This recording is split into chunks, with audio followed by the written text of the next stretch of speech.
Hi, Vanessa Webb, Stampin' Up demonstrator here. I want to share a video, just a really quick tip with you today. You're all going to probably laugh at me because I have had this foam mat to use with my dies and the old die brush for probably about a year or more. So I just wanted to suggest to you that if you end up with a mat, the foam mat that looks like this, it is time to get yourself a new one. Now, thankfully, Stampin' Up have come up with a great idea for their Take Your Pick tool, and they've actually, oh gosh, it's molting foam. The Take Your Pick tool actually has a couple of different tools that you can attach and detach and switch around. So at one end, you've got a little spatula, which you can use to lift things off your projects. You can use them with adhesive rhinestones and gems. You can also even lift off the cling mount stamps quite easily from your clear blocks using this spatula. But the other tool, and you just switch it around like that, so you just lock it again, is a paper piercing tool, which is great to use for when you are wanting to get little bits and pieces out of your dies. Now, the other end is actually an end that you can use for picking up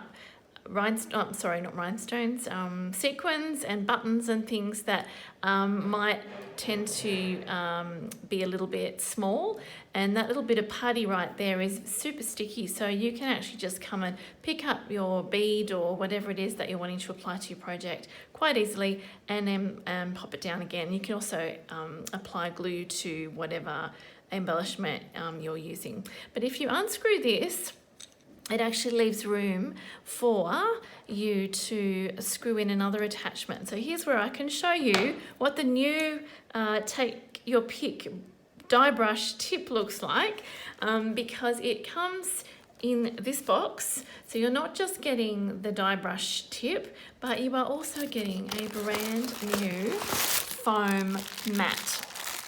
So this is how it comes, and if you have a little look at the difference in size, let me get it out of the packet so you can see.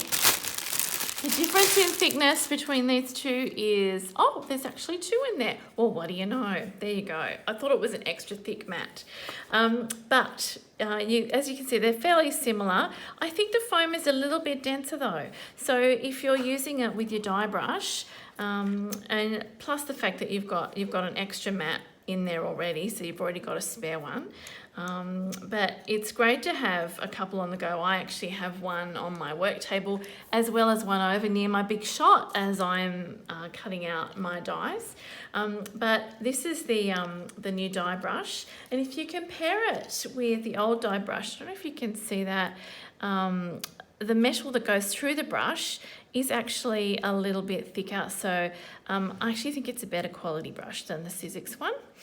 And as I said, it's designed to go straight onto our Take Your Pick tool. So at once you have a brush that you can get all the little bits and pieces out of your dies, plus on the other end of your tool, very handy, is your paper piercer, and again you can get all those extra bits out that maybe don't come out with the first brush over. Plus you get a spare mat. So if you're looking for these in the catalogue, they are in the current catalogue, they're on page 189. And remember, you're not just getting the die brush tip, but you're getting the two foam mats, and the die brush tip is designed to be used with the Take Your Pick tool. Thanks for watching today.